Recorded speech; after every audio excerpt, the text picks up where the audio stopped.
Alright, what's going on, guys? Going over Shaddoll Invoked deck profile for you. I've been playing this the last couple of weeks. 100% still don't know how to play the deck remotely as efficiently as it can be played, as you can tell by the slew of misplays that the channel is just pumping out. But had one person ask for the deck profile, so that was good enough for me to hop on the channel and do it. So I don't know how this veers with other builds. It's pretty standard, but I guess I haven't really cookie cuttered anyone else's. This is what I've been testing. And the deck's very fun. It gives me something new to work on, but I'm just going to get into it. Pretty standard. Start out with for Shaddoll Invoked 3 Alistair the Invoker. Searches your invocation. It's your main play starter of the deck. From what I've been noticing from playtesting against people that have played pure, the Invoked engine just gives the deck that much more power and grind. The Shaddoll engine, it seems like it burns through itself like relatively quickly, whereas the Invoked engine just gives the deck that much more of an extra push to be able to like outlast grind games. And just the fusion pool that you're allowed to choose from gives you so much more versatility in your lines of play. So I mean, obviously you can play pure Shaddoll with the new structure deck that's come out, but if you're thinking about playing the deck, definitely the Invoked engine is the way to go. 3 Hedgehog and 3 Wendy for the level 3s. Searches a Shaddoll monster when it's sent by card effect to the graveyard, and then special summons a Shaddoll monster in face down defense position when it's sent to the graveyard by a card effect. Both of these are pretty good. Wendy is fantastic. A lot of people aren't playing Raijin from what I've seen, and this gives amazing synergy with Alistair the Invoker and being able to set up a Raijin. And your entire deck is based around flip effect monsters, so I don't know why you have your Raijin. It's insanely good. So if you weren't playing Raijin before, definitely try it out, because Wendy allows you to have that line of play. We were playing 1 Aerial and 1 Dragon, pops a spell or trap, and then banishes 3 cards from your opponent's graveyard when it's sent. Both of these are pretty good. Dragon, definitely still need to play it at 1. I don't think 2 is the right number, but definitely 1. Aerial is good. I don't think I know how to play this deck well enough to use this card to her full potential, but I definitely think that she's a solid 1-of. For the rest of the level 4s, we're playing 3 Squamata, just sends any Shaddoll card, one of your main play, I guess, initiators, and then 3 Beast, just a draw a card. Pretty standard. This seems to be the basic setup. There's the light Shaddoll that some people are running. I haven't tried too much with that, or I guess any. I'm playing the 1 Trick Clown and Damage Juggler. This ratio seems to be working out pretty well. I haven't necessarily had any problems with it, but getting into Construct is obviously pretty key, or is one of the main key components of just getting some of your combos off, but not too much. You obviously don't want to open up both, typically one or the other. I mean, obviously this is like the main one that you want to open up, but seeing either of these or having access to either of these is definitely a fantastic way to start your plays off and getting into construct in your turn 1 hands. For the spell cards, 3 Magical Meltdown, searches your Alistair. Only field spell you need to play in the deck. Triple Invocation, obviously, to follow it up. Best fusion card of the game, other than Shaddoll Fusion, I guess, but 3 El Shaddoll to back it up. So I guess this is your fusion spell lineup that you're playing 3 of at least. You have to open up ways to start fusing from hand, whether it's your Invoked engine and one of these, or like access to an Alistair. But more times than not, you need an Invocation and another fusion spell to get your combos really, really going. I don't think anything less than 3 Invocation is correct. I mean, you could try and justify 2, but hard drawing it at this point still isn't bad, because you're fusing off with so many monsters from your hand. And then if you have ways to search it again off Alistair, it's not bad by any means. So 3 I'm very comfortable with. For draw power, we are playing triple Allure of Darkness. Saw this off of, it was like the 2nd place build, and decided to try it out, and it's a very easy side out card. Works pretty well. Obviously you're playing a huge dark lineup. If you have Invocation in hand, you can banish Alistair with the Allure of Darkness when it resolves, and then if you can get a fusion summon off, use the Invocation to bring the banished Alistair back to your hand, normal summon it, and proceed with your line of play as if though you normally would. So I mean, it is kind of like a pot of greed in some instances, depending on what you open. So it's not bad.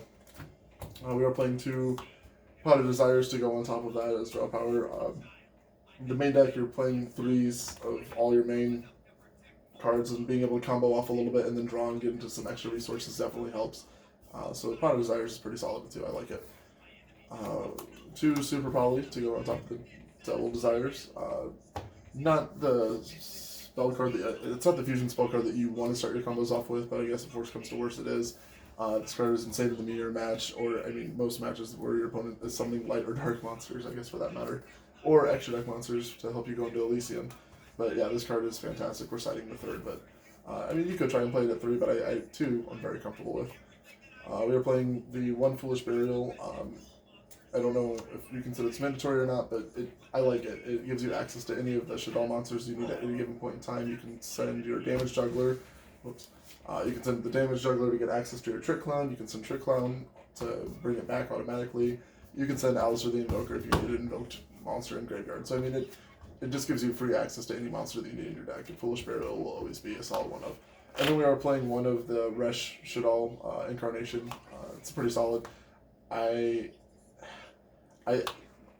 more I use this card, the more I find utility for it. I mean, there's been plays where I've brought back my Alistair with Claw Sheet and booked him on my opponent's end phase with this, just to like ensure that I can go off on my opponent's turn with the Invoked engine.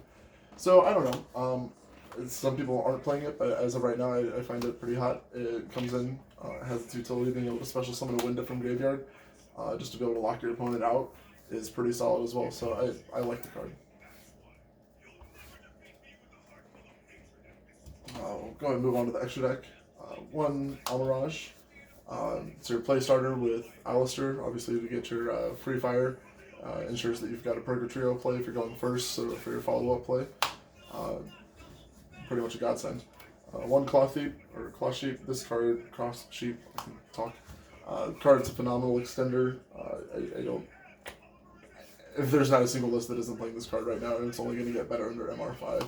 1 Alistair the Invoker of Madness. This tends to be more of a follow-up play after you use your Cross Sheep, but depending on what your opening hand is or how, depending on what kind of board it is that you're constructing, I've definitely found that not like if you aren't playing him, it's not really the best. But these are the 2 best Link 2s that you can be going into with the deck, and the extra deck space is incredibly tight, so it's hard to justify anything but these 2. And then we are playing the 1 Bowl Sword just to be able to remove monsters if we're sitting on Windows or Caligas or things that are kind of restricting our own lines of play, but being able to go into a Link 4 and push for game. This is this along with any of the invoked monsters like Raijin, Purgatrio, Mechaba is very easily game most of the time. So this is just a huge game finisher.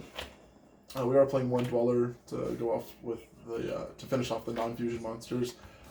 This could very easily be the Link 1 guy that there's like Link Disciple or something like that, and there's a light one as well that is being heavily played. This is just something that I've been working with. It seems to work all right in the mirror match. I like it, but obviously the Link ones are very solid options as well if you're looking for something different. Into the fusion, so we'll start with the Shaddoll monsters. We're doing 2 Winda, 1 Alkalone, I believe that's his name, Apkalone, I'm sorry, and then a double construct. You have to play 2 of each of these. Some people will even argue for a 3rd construct or 2 Alkalones. This is just the ratio that I've been running with. I've been finding decent success. A lot of this deck is resource management. If you blow through everything, you will have a very hard time late game, and there's times where you find yourself having to make a Winda turn 1 in order to get your plays off, or because it's the only fusion target that you have. So it can be kind of tricky sometimes, but this is a solid ratio that I've been working with. Obviously, could be improved upon depending on how the format develops. For the invoked monsters, 1 Caligan, Raijin, Purgatrio, Mechaba, and Elysium. 1 of each. Of all the ones that I think are at least mandatory to play. Someone at locals tried telling me Caliga isn't the move anymore, and I think that's absolutely ridiculous. Your Winda Caliga lock is absolutely disgusting, especially if you can preface it with a Raijin. Purgatrio is fantastic for finishing games. Mechaba is great for mid to late game. Hell, even your turn 1 board, but just the free negate. But when you get into a simplified game state, being able to throw Mechaba out with your constant recursion access with your invoked engine just makes it beyond lethal. And then Elysium is just fantastic as a super poly target. being able to out opponents' boards, and the board wipe effect can be detrimental if it's activated at the right time. So pretty tight, I guess, lineup.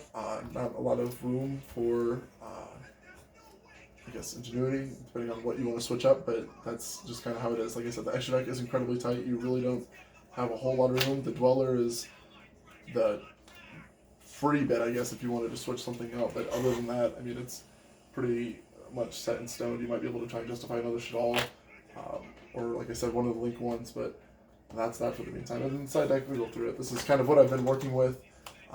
Double DD Crow and double Nibiru for the monsters, keeping the lights and darks. Nibiru is actually fantastic. I love it. It gives you access to your Shaddoll plays for Construct. And DD Crow is good for, I mean, it's more of a lure targets, but really not running a lot of hand traps. Obviously, as you can see by the deck, you kind of depend more on your monster floodgate-like effects to shut your opponent out. But to give yourself the potential for a little bit of playing on your opponent's turn, these seem to work the best in my opinion. With this deck, at least. We are playing the third Super Poly, depending on what your matchup is, especially the mirror match. 3 of these is key. This is such a blowout card. Some spice I've been working on, or at least trying out. Book of Eclipse. This card is fantastic with Purgatrio, being able to book your opponent's entire field and attack each monster and do piercing. It doesn't really get much better than that. That's pretty. I mean, it's offensive and defensive as well.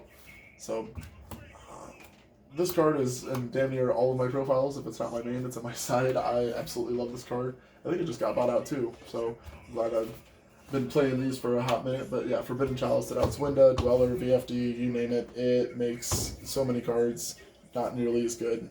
Going first, going second, you name it. But I still swear by this card, and it's super cool to see that it's picking up in the format right now. It'll come and go. It's just like different hand traps. It sees its time and then it'll fade in and out. But Forbidden Chalice, if you were sleeping on this card, then that was your own fault. But it's wreaking havoc. And then to finish off, we are doing double Dimensional Barrier and triple Evenly Match. I don't really know how I feel about Dimensional Barrier yet because it turns off all your own fusions, but still playing around with it a little bit. But any fusion-based deck, or hell, even XYZ, Pendulum, you name it. But it's definitely going to see some resurgence coming up here, especially under MR5. So still trying to test the waters with it. And then Evenly Match is still just Evenly Match. Complete blowout card.